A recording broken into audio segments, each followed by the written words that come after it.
So this video is going to go through a long division question. So we want to divide x squared plus 5x plus 6 by x plus 3.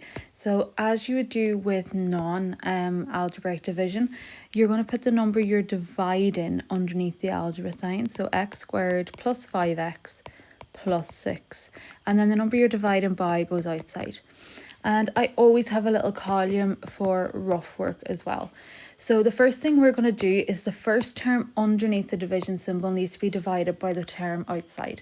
So x squared is basically like x, so it's two x's multiplied together, and we're going to divide that by x.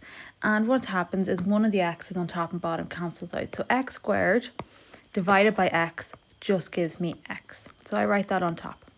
So I divide the first term underneath by the first term outside, write my answer on top. Every time you write an answer on top, your next step is to multiply back. So what I'm going to do next is I'm going to multiply the x by x. So x multiplied by x gives me x squared, and then x multiplied by 3 is 3x. And any time that I multiply back, so divide the first term inside by the first term outside, write your answer on top, multiply back. The next step after you multiply back is to change the sign. So at the minute this is positive, so I'm going to change it to negative, and at the minute this is positive, so I'm going to change that to a negative, and then we'll work down the ways. So x squared take away x squared will cancel, that should always happen. 5x take away 3x gives me 2x. And I'm going to then, so we need two terms here. So what I do is I bring down my plus 6.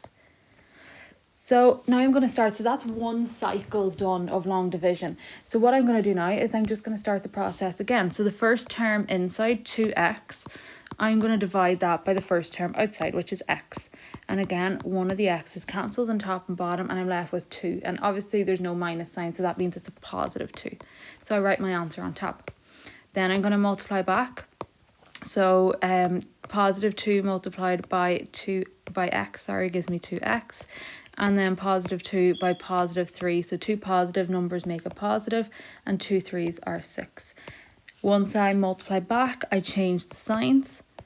2x take away 2x is 0, 6 take away 6 is 0. And once you get left with 0, that means there's no remainder. Now your answer is not 0, your answer is what is on top, so the x plus 2. And what that means is that if I multiply x plus 3 and x plus 2, I get x squared plus 5x plus 6.